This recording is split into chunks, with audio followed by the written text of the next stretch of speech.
Hey, this is Jeremy with Mold Doctors USA. So there's been a lot of content posted on YouTube regarding odors and moisture in crawl space and encapsulation in crawl spaces, and there's really no reason to spend the money on encapsulation. First of all, fully encapsulating a crawl space is really more aesthetically pleasing than anything.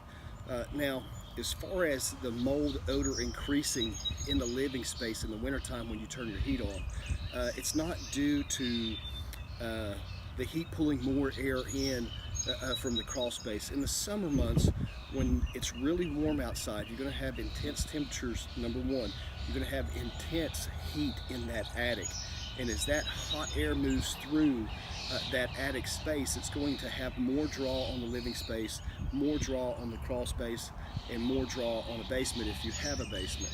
Now, in the winter months when that air cools, the attic is not as hot. The stack effect is still taking place, but it's not as much volume as air moving through from the lower levels.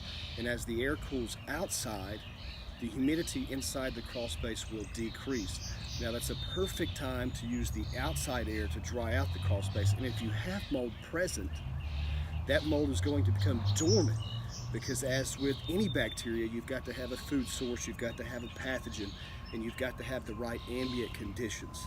Now, in a crawl space in the winter months, when you have cool, dry air outside, the ambient conditions just aren't right for mold to flourish. So in the winter months, they're not as likely to produce spores because the air is too dry.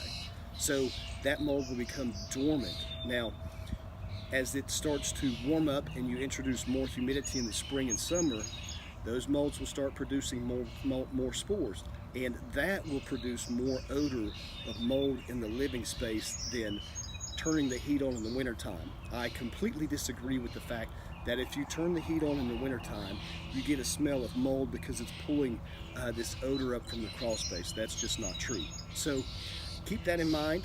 If you're turning your heat on in the summertime or wintertime, and turning the AC, as you cycle through the seasons from spring to summer to winter, and then you use your unit to start heating the living space, you're going to have some general odors due to condensation and a little bit of moisture that's built up in the system. It's not necessarily mold or the odor of mold being pulled into the living space. I'm Jeremy with Mold Doctors USA. Subscribe to our channel, stay posted. We'll continue to post videos.